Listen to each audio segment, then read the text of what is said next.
Assalamualaikum warahmatullahi wabarakatuh. Hamdan wa syukran lillah, asyhadu an la ilaha illallah, asyhadu anna Muhammadan abduhu wa rasuluh. Allahumma sholli ala sayyidina Muhammadin wa ala alihi wa sahbihi ajmain, amma ba'du. Teman-teman sekalian, kita awali program kita hari ini dengan baca basmalah. Bismillahirrahmanirrahim. Hari ini kita masuk di materi tentang hakikat manusia dan agama dalam pandangan Islam. Sebelum saya bahas, yang belum subscribe, mohon di-subscribe terlebih dahulu, dibantu agar nanti ada pemberitahuan terkait tentang materi-materi selanjutnya. Saya ucapkan terima kasih, semoga menjadi amal ibadah ya. Baik teman-teman, kita akan bahas tentang materi yang sangat penting kita pahami, sekaligus kita tahu bahwa ya memang kita adalah manusia. Dan sekaligus apa sih agama dan bagaimana pandangan Islam terkait tentang manusia dan agama. Kita awali dari pengertian manusia menurut agama Islam. Dalam Al-Quran, penamaan manusia itu dipanggil dalam berbagai istilah. Kadang Allah menyebut dengan kata insan, kadang juga Allah menyebut dengan kata an-nas, ada juga al-abad dan bani Adam dan sebagainya. Nah, al-insan biasanya berarti suka, senang, jinak, ramah, atau makhluk yang sering lupa. Sementara an-nas berarti manusia secara jama, al-abad berarti manusia sebagai hamba, bani Adam berarti anak-anak Adam. Nah, namun dalam Al-Quran dan Sunnah disebutkan bahwa manusia ini adalah makhluk yang paling mulia dan memiliki berbagai potensi serta memperoleh petunjuk kebenaran dalam menjalani kehidupan di dunia dan akhirat. Nah ini ya, jadi dalam Islam, kalau dalam Al-Quran khususnya, manusia itu disebut dengan beberapa istilah yang berbeda.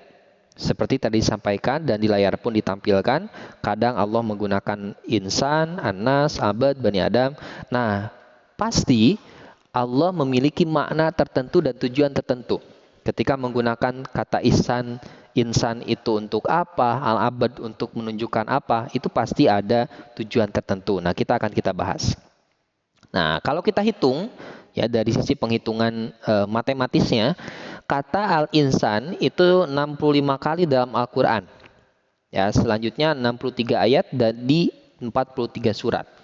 Jadi 65 kali diulang dalam Al-Qur'an dalam 63 ayat di 43 surat.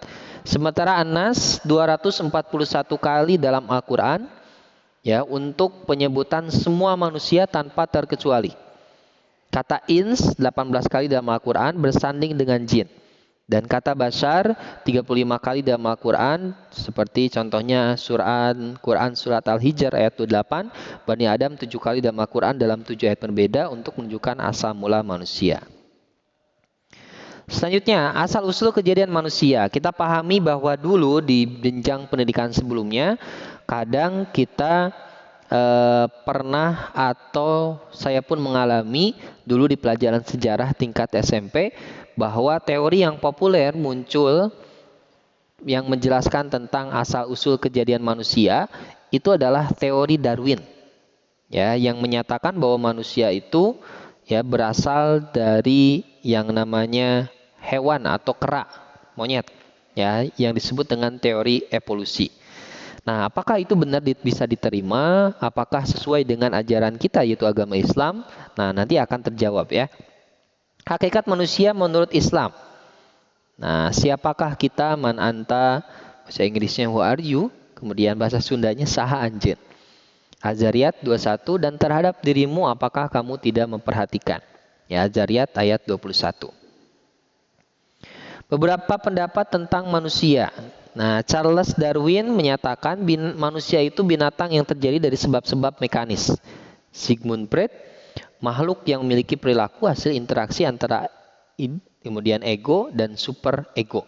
Jadi banyaklah ya pendapat-pendapat manusia, ya terkhusus para filsuf ya seperti Aristoteles menyatakan bahwa manusia itu adalah hewan yang berakal sehat. Tapi nampaknya kalau kita disamakan dengan hewan, kita tidak terima juga ya, karena manusia dengan hewan adalah makhluk yang berbeda. Nah, inilah pandangan Islam yang mungkin bisa menjadi pemahaman kita bersama. Apa sih manusia?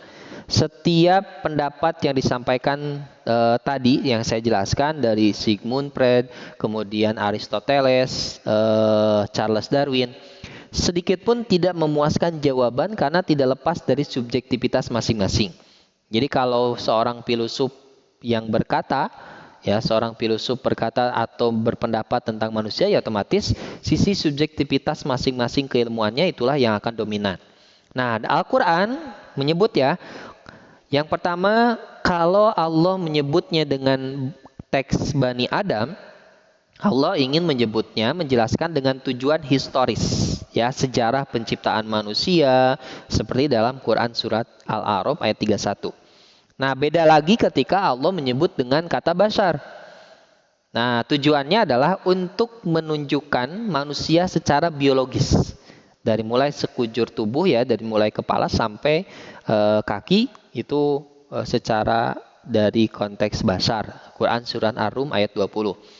Kalau Allah ingin menyebut dari sisi tujuan penunjukan secara intelektual, maka Allah menyebut dengan insan. Seperti dalam Quran surat Atin, laqad khalaqnal insana fi ahsani taqwim.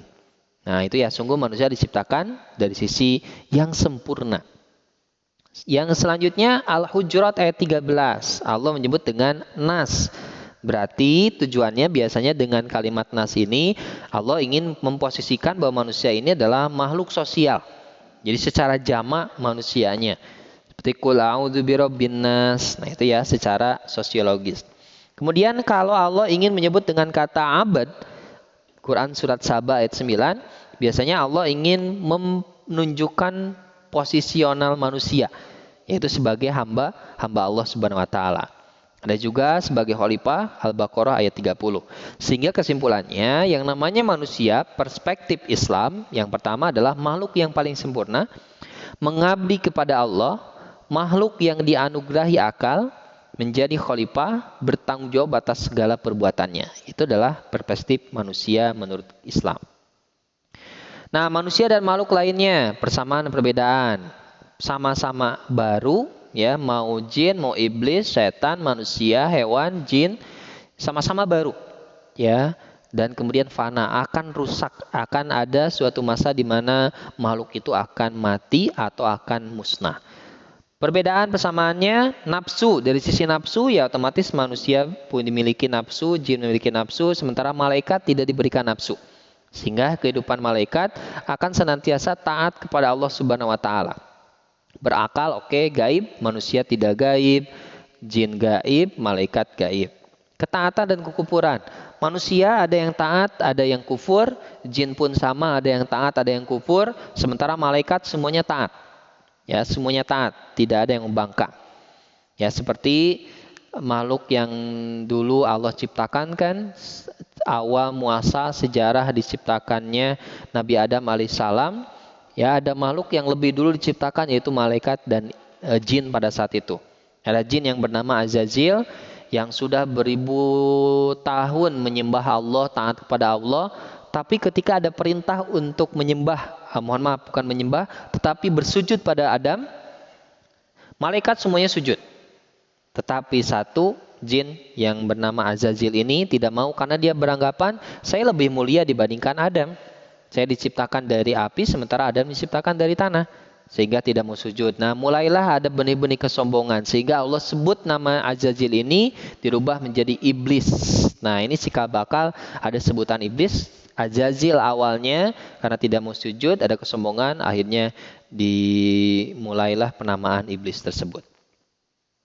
Sisi positif manusia, yang namanya manusia kan ada sisi positif, ada sisi negatif, ya jelas ya. Sisi positifnya mempunyai kecenderungan dekat dengan Allah, dikaruniakan pembawaan yang mulia, mempunyai kesadaran moral, jiwanya tidak damai kecuali dengan mengingat Allah. Nah, itu ya, kecuali kalau ada manusia yang tidak bermartabat. Nah, tanya kenapa? Apa masalahnya? Karena dari sisi positif manusia ya otomatis seperti ini. Pembawaan mulia, kesadaran moral, bisa membedakan mana yang jahat dan tidak atau yang baik. Ini teman-teman, tanggung jawab kita itu ya di muka bumi ini setidaknya ada dua. Yang pertama sebagai khalifatullah, yang kedua sebagai abad atau hamba Allah. Gitu ya, mewujudkan kemakmuran di muka bumi, menghasilkan sesuatu yang bermanfaat bagi kehidupan manusia. Nah, ini tugas kita sebagai khalifah. bumi dan alam semesta yang Allah sediakan ya untuk dipelihara oleh manusia sebagai khalifah. Kemudian sebagai hamba ya otomatis harus taat, tunduk, patuh pada Allah, menghambakan diri padanya bukan pada nafsu, menjalankan aktivitas dengan berpedoman kepada ketentuan Allah. Kejadian asal-usul manusia menurut Islam. Nah, ini menjawab teori Darwin di awal yang tadi saya sampaikan. Jadi kalau Darwin menyampaikan bahwa manusia berasal dari teori evolusi dari kera dan lain-lain, dulu belajar ya ada Pithecanthropus erectus, Meganthropus paleojapanicus dan lain-lain.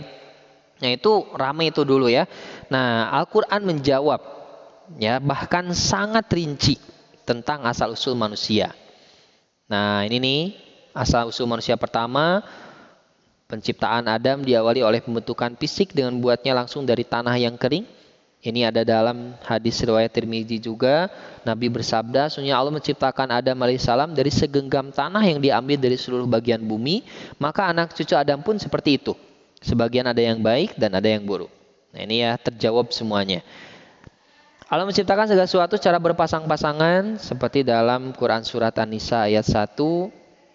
Kejadian asal-usul manusia juga banyak dijelaskan ya, mulai dari proses di janinnya itu seperti apa, jelasnya dalam Quran surat Al-Mu'minun ayat 12 sampai 14. Dari saripati tanah, kemudian dari air mani jadi di rahim, air mani jadikan segumpal darah itu jadikan segumpal daging. Ini sangat jelas.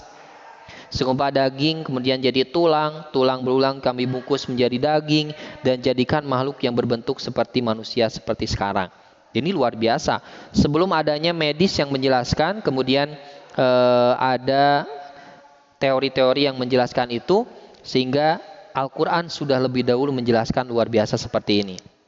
Potensi dasar manusia secara fitriah. Dalam kamus besar bahasa Arab Mahmud Yunus, fitrah itu artinya agama atau ciptaan, kemudian tuhur, suci, dan lain-lain. Potensi ruhiyah, akliyah, jasmaniyah, ini potensi-potensi yang diberikan Allah Subhanahu wa Ta'ala. Di balik kelebihan, teman-teman, kita pun yang namanya manusia punya kelemahan. Ya, kelemahan itu yang pertama, manusia itu selalu membantah, dan sungguhnya kami telah mengulang-ulang bagi manusia dalam Al-Quran ini bermacam-macam. Manusia bersifat lemah, manusia selalu zalim dan bodoh, sudah jelas ya. Manusia itu meskipun sekuat apapun manusia, pasti ada sisi lemah dalam kehidupannya. Manusia senang berbuat maksiat, sudah jelas juga ya. Siapa yang gak suka malam-malam ya main, judi, pesta miras dan lain-lain. Manusia mencintai kehidupan dunia. Ya, hubbud dunia ini adalah potensi yang dibawa oleh manusia. Manusia melampaui batas. Ya, sudah punya motor, pengen mobil, sudah punya mobil, pengen rumah, sudah rumah dan lain-lain, istri satu, pengen istri dua. Nah, ini adalah manusia melampaui batas. Manusia malas berbuat baik, ya, masjid yang hanya beberapa meter saja tidak mampu untuk sholat berjamaah, tapi kalau berbuat maksiat itu sangat mudah. Manusia senang berkeluh kesah, dikasih hujan ya dia pengen panas, sudah panas pengen hujan, senantiasa berkeluh kesah. Dan manusia tergesa-gesa, Al-Anbiya ayat 37, baru masuk kuliah sudah pengen lulus, sudah lulus pengen cepat nikah, ya itu tergesa-gesa. Manusia itu pelit ya dari sisi harta dan lain-lainnya. Nah, ini kelebihan manusia dari makhluk lainnya. Makhluk yang paling unik dari sisi penciptaan dan lain-lainnya, begitupun paling sempurna. Memiliki potensi yang luar biasa, ciptakan Allah untuk mengabdi dan untuk menjadi khalifah. Banyaklah ya, di samping akal manusia, secara individual manusia bertanggung jawab, berakhlak dan lain-lain. Nah, kita akan masuk ke konsep manusia dan agama. Bagaimana sih Islam membahas terkait tentang agama ini? Kita akan langsung, ini teori tentang agama yang disampaikan oleh orang-orang barat ya. Ada teori masa kritis, menyatakan agama muncul karena adanya rasa takut, teori animisme, evolusi agama, dan lain-lainnya. Kita akan langsung ke Islam saja ya. Sebentar, ke unsur pokok agama. Nah, setiap agama pasti memiliki unsur-unsur ini. Yang pertama, agama itu punya emosi keagamaan. Sikap kagum, terpesona terhadap suatu yang gaib, sistem keyakinan. Pasti setiap agama punya keyakinan masing-masing.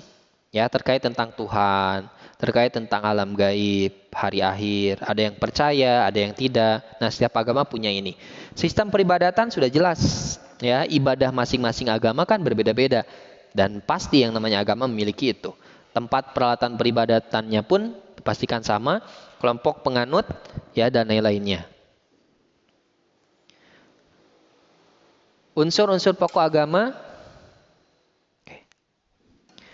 Dimensi keyakinan berisi pandangan teologis suatu agama, dimensi praktek agama, pengalaman, pengetahuan, dan dimensi pengalaman konsekuensi. Agama itu dari pengertian atau kebahasaan kan dari bahasa Sanskerta ya. A itu tidak, gam itu pergi. A itu tidak, gam itu kacau. Jadi bohong orang yang mengaku beragama tapi hidupnya kacau. Karena dengan beragama pada hakikatnya kita diatur dengan sistem yang luar biasa terus agama Islam ya. Dari mulai bangun tidur sampai tidur lagi itu diatur tuh. Ya, sangat luar biasa. Nah, di Inggris kita dikenal dengan religi, agamanya ad-din. Nah, kita harus tahu kapan sih agama itu muncul dan kemudian macam-macam agama itu seperti apa. Setidaknya ada 3 kategori ya. Ada agama yang muncul berkembang dari budaya seperti Shinto, Hindu, kemudian agama primitif lainnya. Ada yang disampaikan oleh orang-orang mendapat wahyu dari Tuhan, seperti misalkan Islam ya lewat Nabi Muhammad, seperti nabi-nabi terdahulu membawa syariat-syariat tertentu. Ada agama yang berkembang dari pemikiran seorang filsuf besar, seperti misalkan Konghucu, Zoroaster ataupun Buddha. Macam-macam agama, ada agama Samawi dan agama Ardi. Agama Samawi ini Yahudi, Kristen, Nasrani, dan Islam. Saya sengaja merahkan. Apakah benar Yahudi, Kristen, Nasrani itu adalah agama Samawi? Ya, ini menjadi pertanyaan besar ya. Agama Ardi, Hindu, Buddha yang didakwahkan Kristen dan Islam. Agama tidak didakwahkan Hindu, Buddha, dan Konghucu. Nah, ini pertanyaannya ya. Apa itu agama Samawi? Taurat kepada Nabi Musa, apakah itu menjadi Yahudi? Injil kepada Nabi Isa, apakah menjadi agama Nasrani? Al-Quran pada Nabi Muhammad, apakah menjadi Islam? Ini menjadi pertanyaan besar. Nah, ini jawabannya. Islam itu mulai kapan? Apakah baru datang Islam itu semenjak Nabi Muhammad diutus di Mekah? Nah, jawabannya Islam tidak lahir pada era Nabi Muhammad. Islam sudah ada semenjak nabi-nabi terdahulu. Yang membedakan adalah syariat yang dibawanya. Seperti Nabi Ibrahim menyatakan keislamannya dalam Quran surat Al-Baqarah 131. Id qala lahu rabbu aslim qala aslamtu lirabbil alamin. Ibrahim, Islamlah engkau, kata Nabi Ibrahim, saya berislam kepada Allah Rabb semesta alam. Nabi Nuh dalam Quran surat An-Nisa 163 sama, beliau Islam. Nabi Adam bahkan nabi pertama itu adalah Islam juga dalam Quran surat Al-Imran ayat 33. Nah, sehingga jangan pernah kita salah berpikir bahwa Islam baru datang ya ketika Nabi Muhammad diutus ke Mekah. Ya, nah yang membedakan adalah syariatnya. Nabi Sulaiman Islam, Muhammad Islam, yang membedakan adalah tata cara atau syariat yang dibawanya. Nah, ini ya. Artinya Islam itu berasal dari kata salam, damai dan lain-lain. Misinya mengajar manusia untuk tunduk patuh, membimbing manusia untuk menemukan kedamaian, memberikan jaminan ke manusia untuk mendapatkan keselamatan. Fungsi agama.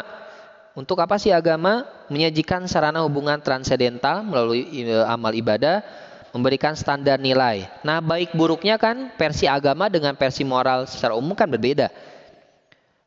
Judi bisa jadi kan tidak haram di agama lain. Minuman keras tidak juga haram. Tapi karena urusannya standar nilai kita adalah Islam, Al-Quran, dan hadis, maka baik buruknya ditentukan oleh standar nilai tersebut. Agama mengesahkan, memperkuat, memberikan status dan identitas baru pada pertumbuhan. Nah, itu teman-teman materi yang bisa saya sampaikan, mudah-mudahan bermanfaat ya. Silakan pelajari, mudah-mudahan bisa memberikan pemahaman bagi kita sekalian. Bagi yang bingung bisa bertanya lewat komentar di YouTube langsung ya. Sekian, assalamualaikum warahmatullahi wabarakatuh.